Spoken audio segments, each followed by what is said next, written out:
Hi, this is Pam Perkins, and we're on YouTube again. And tonight we're going to be talking to Michelle Howe from Syracuse.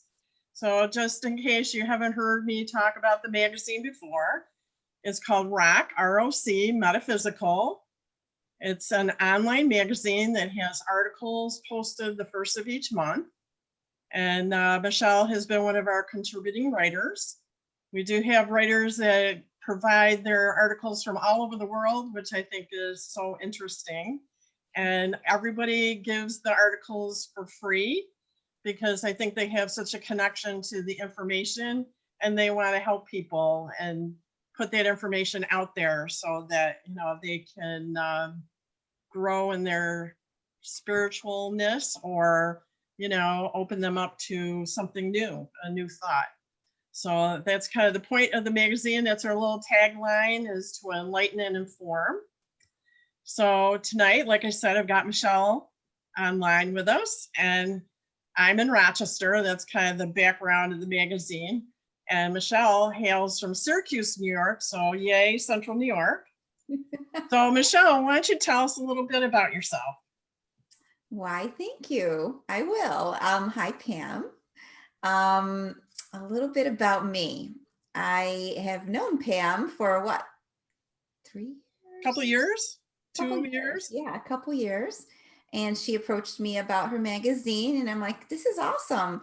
Let's do it. So I've been giving her blogs and she's been sharing my information. So about me, I'm the founder and president of Empath Evolution.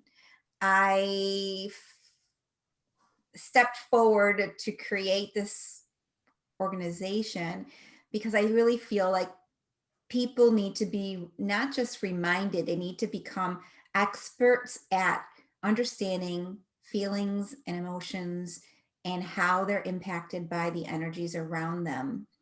And for 40 years of my life, I did not realize that I was very empathic and I was very intuitive and I was very much ideas and I knew things, but I didn't know the energy component, how I was being impacted by energies of people. And once I discovered this, which I had to go through quite a bit of trauma, that had me look inside myself. I went through dark night of the soul. I went through depression. I didn't see this coming. Like I consider myself a pretty intelligent, smart woman. All my life, I planned and I executed and I did what I thought was a next step for me, never knowing, like, the biggest part of me is that I'm very empathic and that I care and that I feel. And because this part of me was there, I didn't know it. I didn't see it really. It was just always me.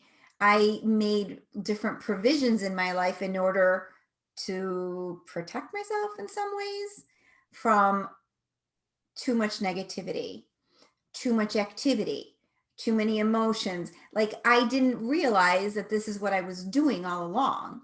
So in creating Empath Evolution, my mission is to spotlight what empathy is, what emotions are, what feelings, the value of what this is in our lives, and how to manage that part. So when we are acting moody, when we are acting, depressed, anxious, fear, whatever all these feelings that come over us are, positive, negative, everything in the middle, that we know how to navigate it, because every day we're running into people, situations, circumstances.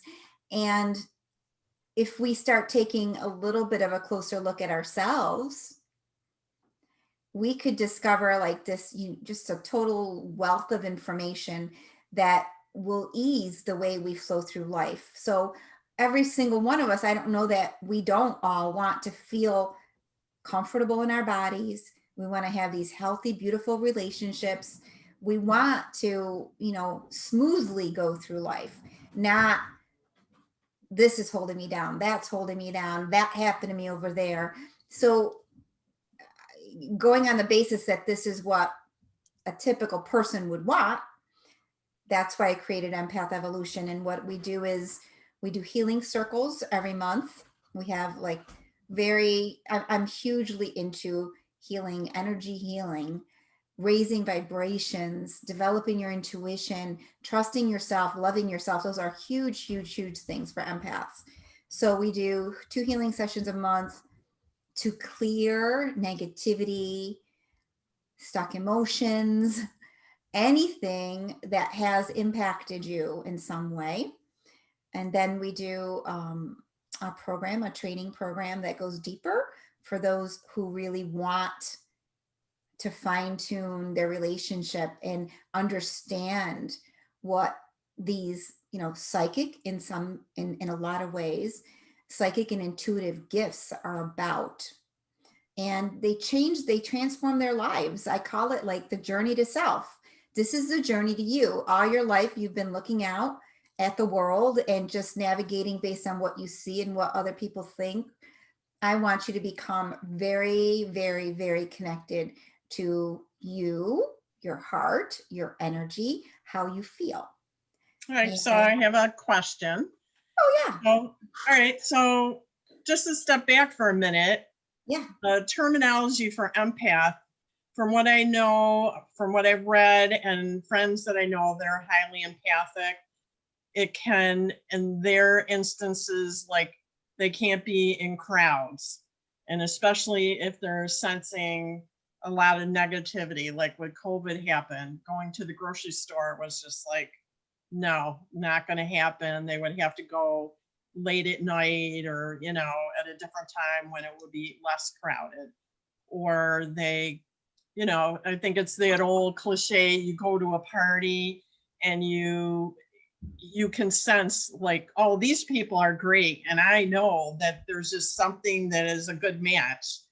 On the other hand, you go to a party and there's somebody there and you're just like, no, there's just something about that person that just, it's the old rubs me the wrong way kind of thing. So I don't know if you want to clarify that at all. So the way I define empath is, I could generalize this completely. Everybody in my book has empathy in them to some degree. Everybody is feeling. The person who is very empathic has a really close-up view to how someone's feeling because they'll feel that intimately. A person that has embraced their empathy and understands it and is skilled at it is not running away from situations. They know how to hold their own. They know what it means, what they see. They're not judging what they see. They have evolved to a point where they're strong. That's the whole point of the training. You and I and whoever else, whatever belongs to other people belongs to other people. It's not my business. My business is me. Right. And a lot of times empaths, their aura is so fluid. What does that mean? They're big and they can kind of swoop in and feel the whole room, and they love that. But that is not appropriate in most situations, if not all situations, because it's invasive for you to be in other people's stuff, knowing all their stuff. Now, mind you, I don't think most of us do it on purpose. I just think it's comes so easy to us.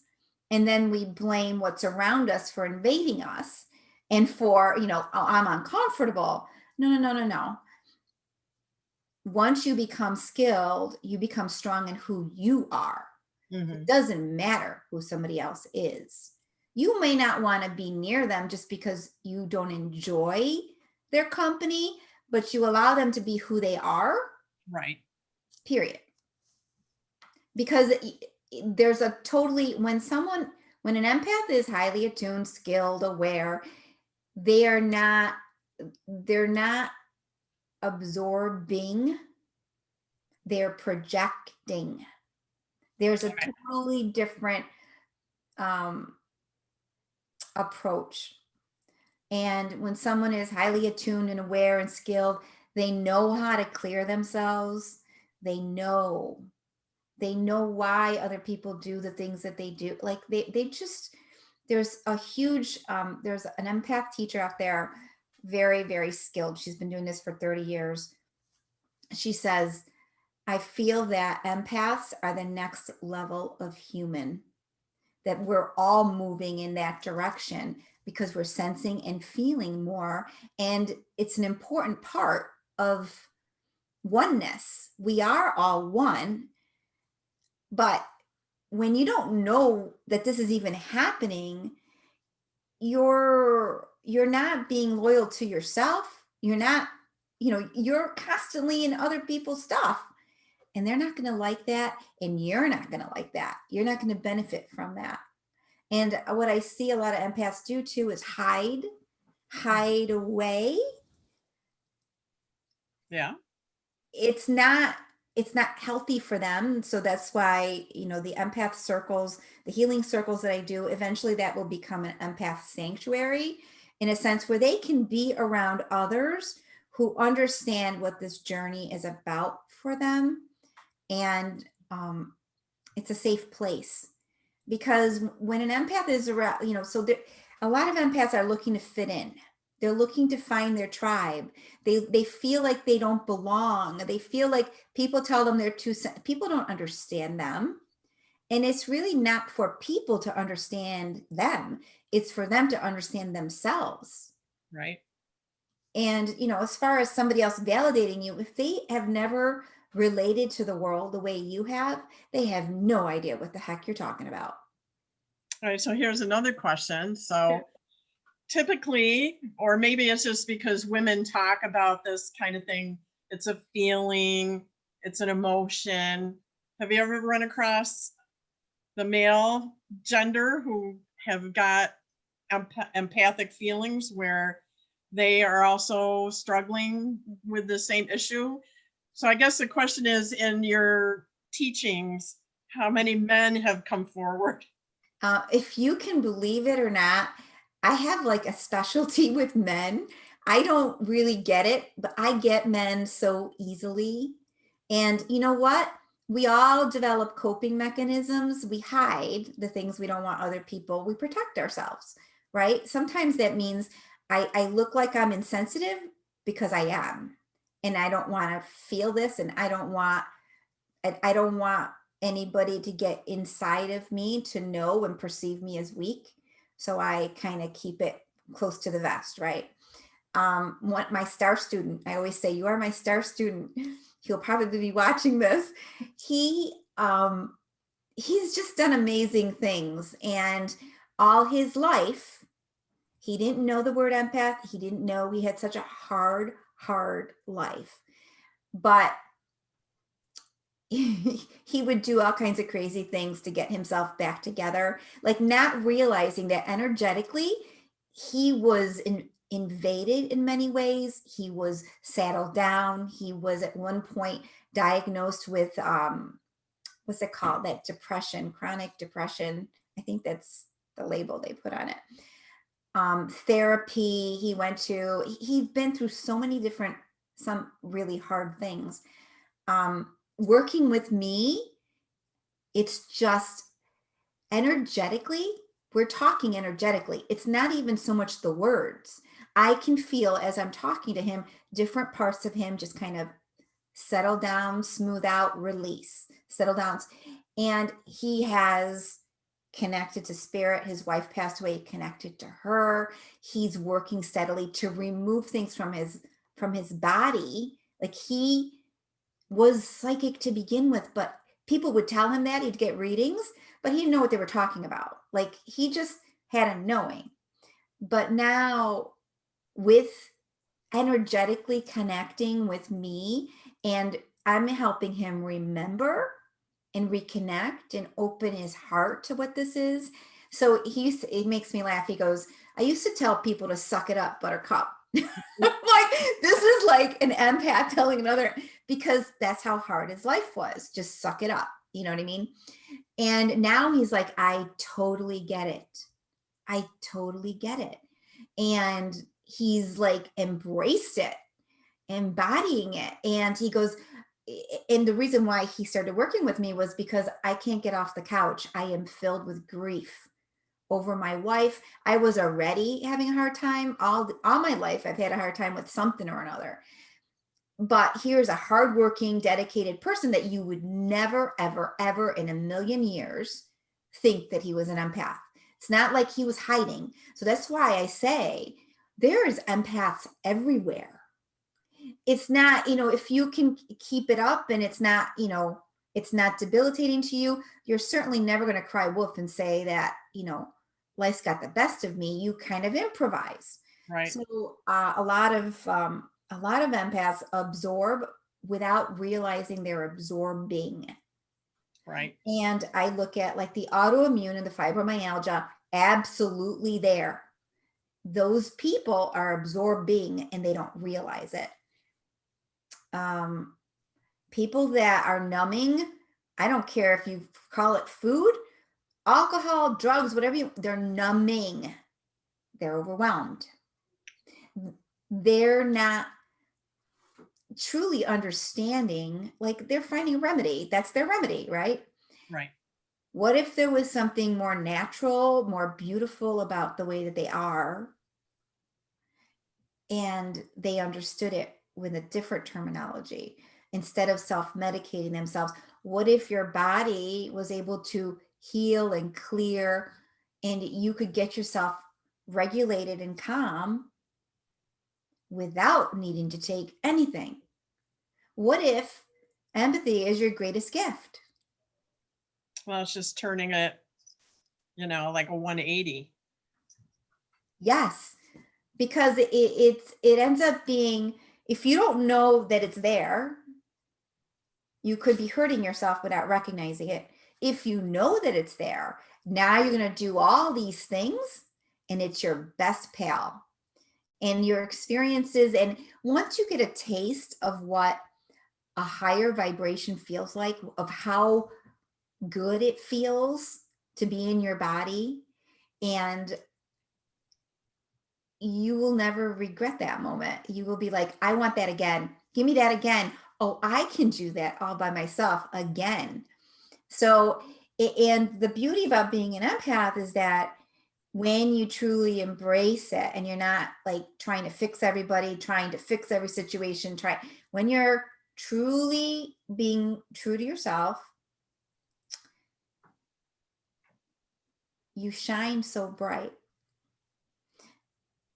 Other people can't reach you in that same way.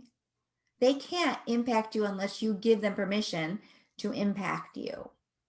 Right. Well, you've put like the filter on, and so you can choose to open the filter or not, so like from my perspective, it would be like, I have an open door, and a lot of times it'll be open, but I can choose to open it and choose, it's more of a controlling how you want to interact, and you have the skills and the tools available now to be able to, interact with your coworkers, your family, or like my friends that have a hard time going to the grocery store. You would have the ability to do that. It is like, and it's not like physically you can see, oh, there's an open door. Oh, but I mean, you've got to yourself right. test out. And a lot of times in the very beginning, people need to be energetically cleared. They need to learn how to clear themselves, especially if they're very empathic. They've got cords coming into them. They've got emotions that are stuck. They've got things they buried here and buried there, that eventually the universe and the plan is for us to clear, to become more evolved, more soul, more open, more heart-centered. That is the whole plan. So if you're really going down that path, the universe is going to slowly but surely, you're on a self-healing journey. You need to see the things that need to leave and consciously agree to that. Not everybody's going to want to do that. People typically just want to live their life, right? But what happens is the ones that are really supposed to do more are made so uncomfortable that if they don't do more, their their soul wants that. So you go down that road a little bit more. Okay, so these are things that you work on when you have your circles, energy clearing, removing. Well, I know when energetic cords, you have an emotional connection to a person, and I guess we could do a little energy teaching here, like if I have a connection with my child, it's like in a little string that connects to, my child. And so, the old saying is, a mom is always connected to her children. Right. So especially when they were tiny, somehow moms know when their small children are having issues. And you read about these stories where the kid is outside or at the neighbor's house and the mom suddenly knows something's not right. So that's kind of an example of an energetic cord that you can have with a loved one, a friend, or maybe somebody you don't like because there is emotion attached to it. So, and I know there's ways to release those, and we all have them, and sometimes we're aware, sometimes not. And when it starts impacting the quality of your life, when I can't get this person out of my head, when I'm worrying all the time, when they're having a spike in their mood, I'm having a spike in my mood, when their, upsetness comes right through the phone, and next thing you know, you're upset too. I'm like, some of this stuff is normal within a family that you're connected to one another. And it's a beautiful thing. But when it's a negative and it's devastating to you, disruptive, then you really need to take a firm stand and take action. That takes effort sometimes. Not a lot of people can do it, right out of the gate. So that's probably something else that you work on, is to have a positive way to build, a separation. Like, I'm here. What does a healthy relationship look like? Right. And what does a codependent relationship look like? And what does living in fear look like? And what does living in love look like? And which one are you going to choose? And what do you do when you want to live in love and you're surrounded by the rest of the world that just wants to, nitpick, get angry, so it's that awareness of yourself versus what's outside of you. And how much are you going to let the outside of you impact you? All right. So here's my other question.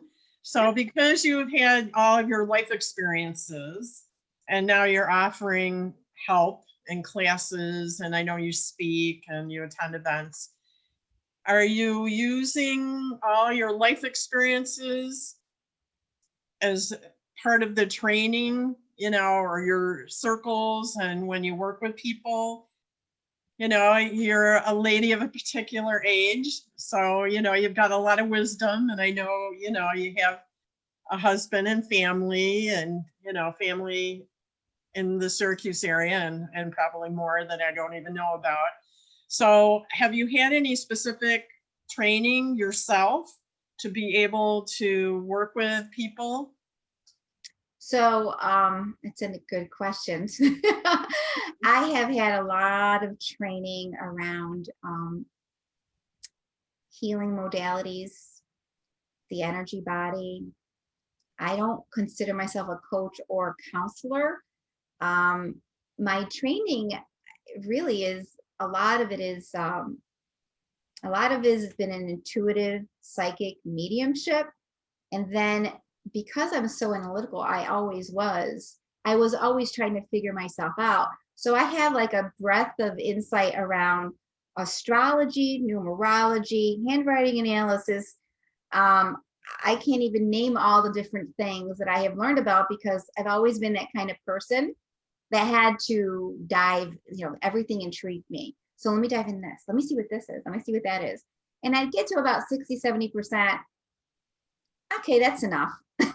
Like, well, you're really a student at heart. yes, I love it. And a lot of what I share has been from my own growth and development, and a lot of things that I've learned along the way, some of it the hard way, because I'm very curious, very curious. And I've gone down lots of rabbit holes just to see what something was. And in the process of doing that, I learned quite a bit. And I'm a very open person. I have friends of all types, because I find them fascinating. And even though they're different than me at the heart of things, I love them to pieces. And of course, I accept them however they come.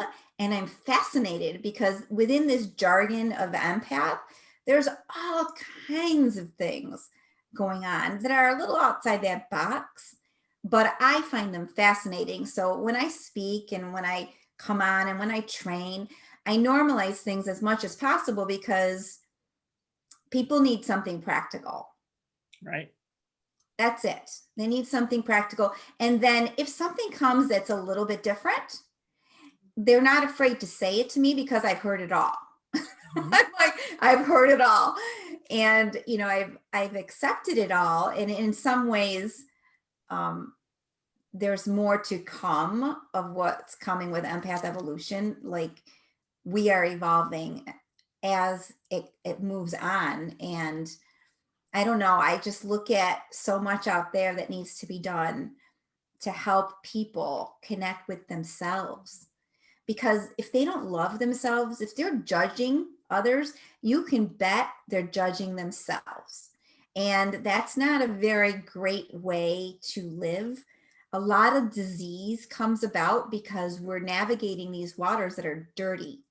They're dirty. So once someone really sees the potential they have to heal themselves, to feel good, I can't see any reason why they wouldn't want to do it.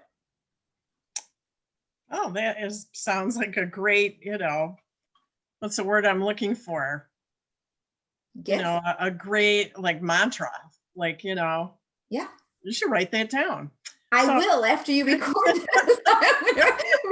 Re-listen to myself, but I really don't see how any of us wouldn't want to feel our hearts and feel like. So I was teaching last night a class, and I was giving the example. I'm like, you know what? The biggest strength of an empath is their heart. And in the world, we can get hurt when we share so much of our hearts, right? We know what that feels like. Or when somebody is around, so when our heart starts to get worried and gets afraid of what's coming its way, the heart starts to shrink and it closes. I'm like, no. Relax, open. I'm like, open. I'm like, that way, nothing is taking you down. So if your heart is closed, that's your biggest strength. It's not helping you to have your heart closed. Your heart needs to be radiating so bright that anything that's of a lesser, heavier, whatever degree of effort out there, it's not even remotely going to touch you and negatively impact you. So yeah, that's how I look at it. I mean, on purpose, when I see different situations that I'm in and I'm feeling myself kind of go, I'm like, relax, let's just relax. Well, it's a great visual, because I just see, if I was, in a circumstance that was making me a little anxious, that, if I just kind of visualize, my heart just radiating, I think I might try that the next time. It does something. work. It does work. And I also gave the other example. So we connect with people, we care about people, we can read people, empaths. It's a natural intuition, and then it goes further than that for some of us. But it's funny. I was on a board with a bunch of women, and we had an event. Now I knew these women like the back of my hand, Pam. That's not what I really want, but that's what the gift does. You know people so well, the good and the bad. And they all came into this meeting, and I'm like, God, I'm like, I'm not feeling very great about this tonight.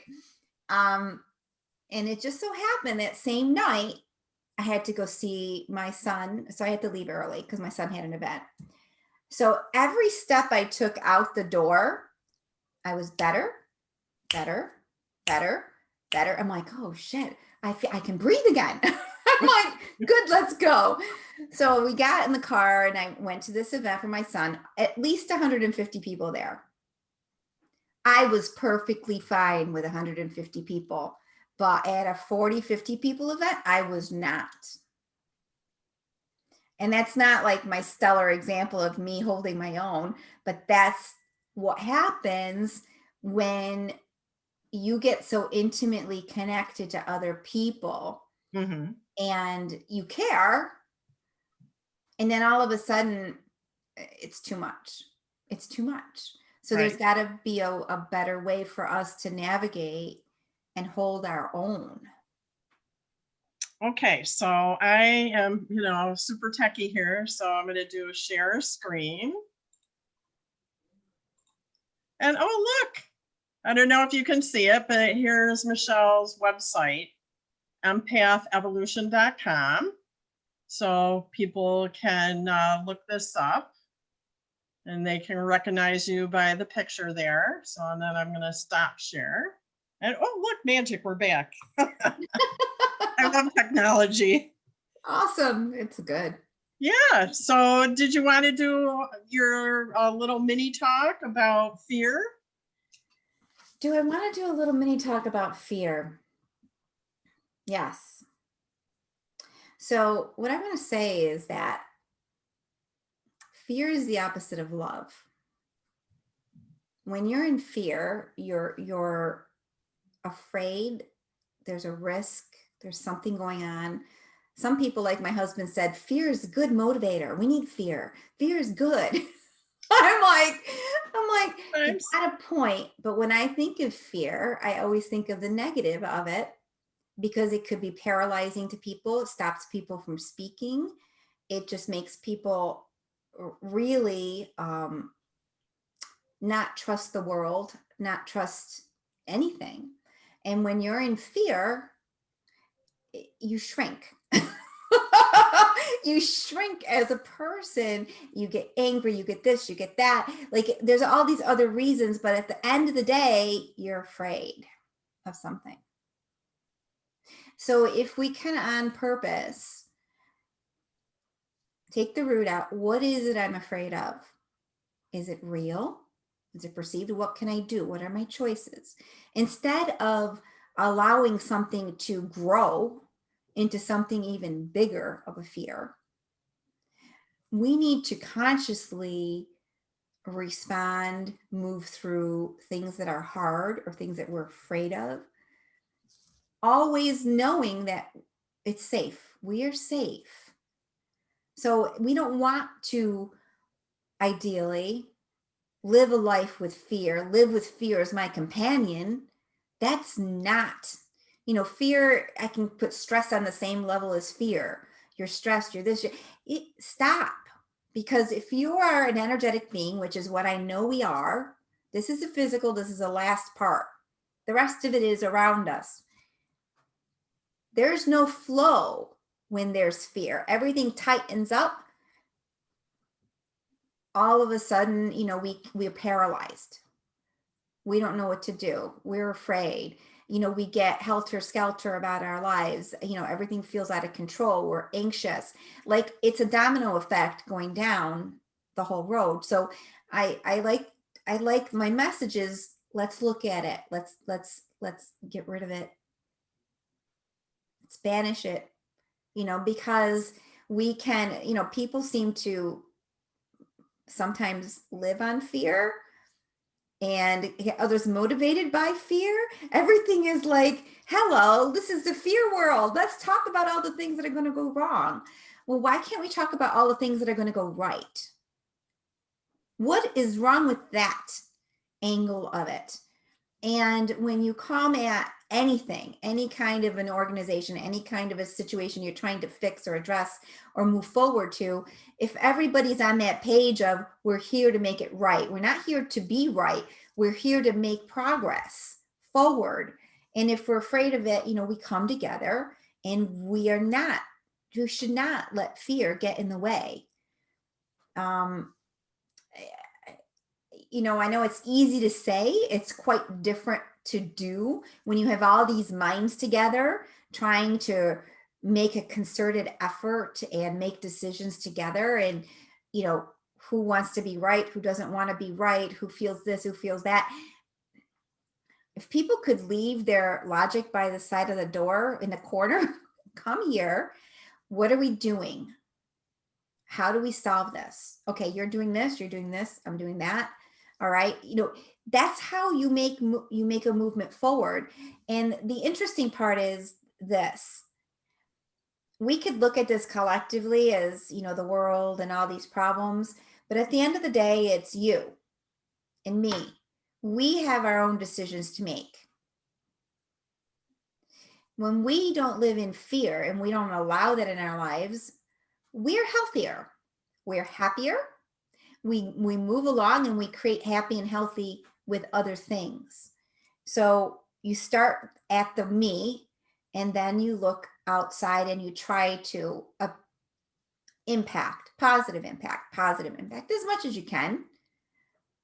So it's, and closing the door, talk about closing the door on something that's not positive for you or your life. And because we don't control the outside. We don't control other people and their choices. Only thing we control is how we respond to that. And when I see somebody angry or devastated or disillusioned or upset, it's really, let me give you a hand up. Let me show you who you really are. Let me show you what the good is, because sometime, somewhere along the way, you took up with fear. You took up and you believed things that weren't empowering to you as a person. Let me show you what else life can look like. So that's not to fix them, because there's nothing wrong. They just don't know there's another way of dealing with this. And do you think, the topic of fear is somehow connected with being empathic, like because you have these feelings and you don't know why, or you don't understand, that there is some fear, like, you go to a party and you feel overwhelmed, and, you don't get a good vibe, so then there's like, well, something's not right. And then fear could be a response to the situation. There is not understanding what something is. All right. So of course we're afraid of what we don't understand. So the only way to address that is to get more information and more knowledge and more trust and more strength that you can handle whatever is here. And right? I think that's your job, and that's what you're doing. Yeah. You got it. Do I think that it's just for empaths? No, absolutely not. The topic is across the board. Every single person in this country is impacted by energy. Every single person is empathic to a degree. They may not feel it, but sure enough, it's impacting them. Right. So in a lot of ways, the empath has that awareness because they know it almost immediately. They're ahead of what somebody else has no clue that's actually even happening. So it's not one better than another. It's what we came here equipped to do. And when we can impact someone, I was talking to a psychologist yesterday. No, she's not a psychologist. She's a grief counselor. No, she's not a counselor. She's a peer grief, something like that. And she goes, Michelle, I have psychologists. She goes that refer people to me. I said to her, it's not that you know more than them. It's because of who you are. You are able to help these people, and it's easy for you to do because you have that innate connection to spirit, and they're in a safe place, and it's done. And a lot of counselors are very empathic and whatnot. Some, of course, we're not all the same. Right. So I said, you can go to school for this all you want, but at the end of the day, why do some people tell other people all their stories and life is good, right? We have those go-to people that we confide everything in. And I remember one of my closest friends, when I first was starting the business, she goes to me, there's something that you do, Michelle, every time you call and I talk to you, I feel so much better. I'm like, that's good, because we all need like an empath friend, because she could do the same thing for me. And I have had friends that I would not consider very empathic at all. And I could leave that phone call feeling like, Jesus Christ, I'm like, did I want to feel worse? They just don't know what to say. They feel sorry for you. I'm like, no one taught them how to uplift. And then I'm like, no, it's innate for an empath to uplift another person. It happens quite easily. So, I wish on the world, let's go. Let's all be empathic. Let's all go there and raise one another up instead of, and it's funny, I had, I guess some people, I shouldn't say I guess, I know some people are very energy suckers, right? Energy vampires. Energy vampire, energy sucker. Right. I have never really been attracted to that kind of a person. I always like, not physically, but okay, I'm closing the door. I've had enough of this. I'm like, that's enough. But yes, they exist.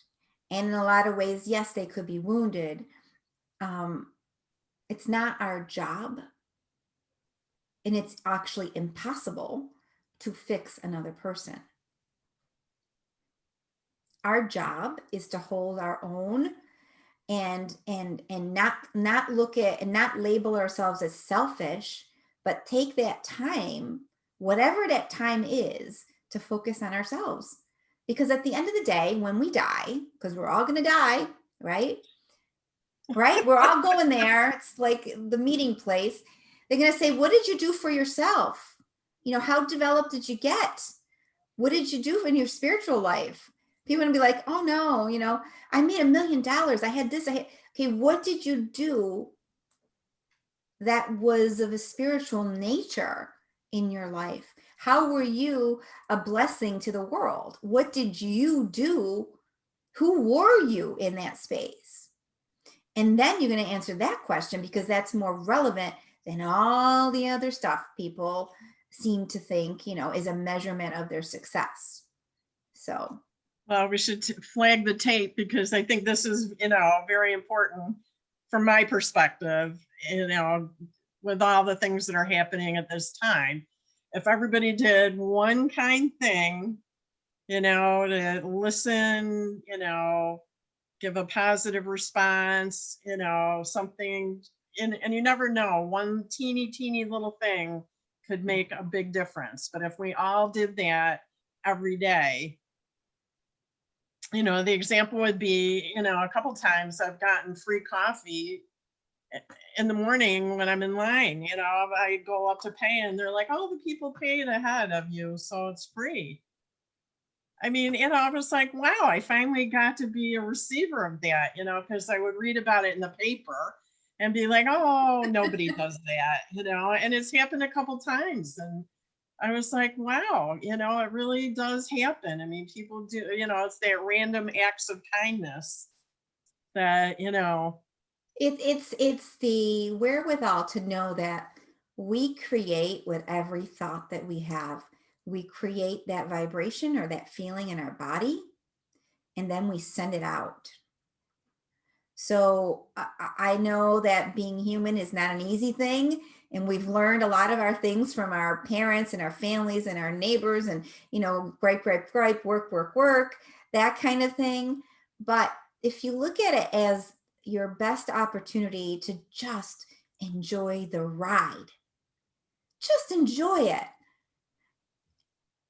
Just because everybody works themselves to death doesn't mean you have to work yourself to death too. Just because the Joneses are doing this doesn't mean you need to do that too. So, it's that finding that inner peace where you're not getting it from somebody else, you're getting it from yourself. No one's going to give it to you. well, I mean, I think that's a lot of people. And I think, when we were younger, that, didn't quite make sense. But I think as we've gotten older, and because of the work that we do, it makes total sense. But, if you asked me when I was in my teens or early 20s, I would be like, what are you talking about?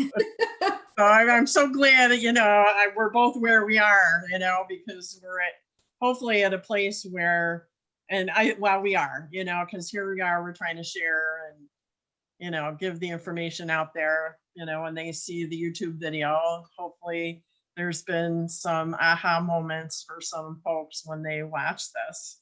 So do you have anything in closing that you want to say? I have my 5 top awakening questions. I think asking questions is the most important thing to finding answers. Asking and then waiting and then receiving your answer. It's like a little dialogue with yourself. So for anybody watching who's interested in that, send me an email, Michelle with 2 L's at empathevolution.com, and I'll send that right off to you. All right. And we did show the website. And again, it's empathevolution.com. And you can Google your name, and it's Michelle J. Howe. So if they want to find you that way, you're on Facebook. And I know you do little videos on Facebook, so they can friend you on Facebook if they want to get little snippets when you. I also have a community on Facebook. It's called Empath Evolution's Community. I wasn't really, I'm like, I want them to know which one's mine. So it's called After the Company, Empath Evolution's Community. And we do a lot in there. More is going to be happening. It's basically a very safe place. I do some trainings, and then I try to get us to really tune in and share and embrace what the journey is, practice, like love what you are. And people tune into images, feelings, that's, and you're in good company with everybody else, because a lot of empaths are healers, counselors, nursing, teachers. I mean, they're kind of everywhere. But the ones that are awakening really could benefit from being around other people that are like them, and not to be in a group where everyone's trashing and complaining, because that's not the mojo of raising your vibration. There's a certain maturity that you need to come to the table with. Right. So. Okay. All right. Well, thank you very much. This has been nice chatting and seeing you through technology, which I love. So this will be on the YouTube channel. And next month, I'm going to have you give me an article so we can put the article and the video together all in one. So I guess I'll say stay tuned. Awesome. Yes. All right. So thank you very much. Thank you. Bye, everyone.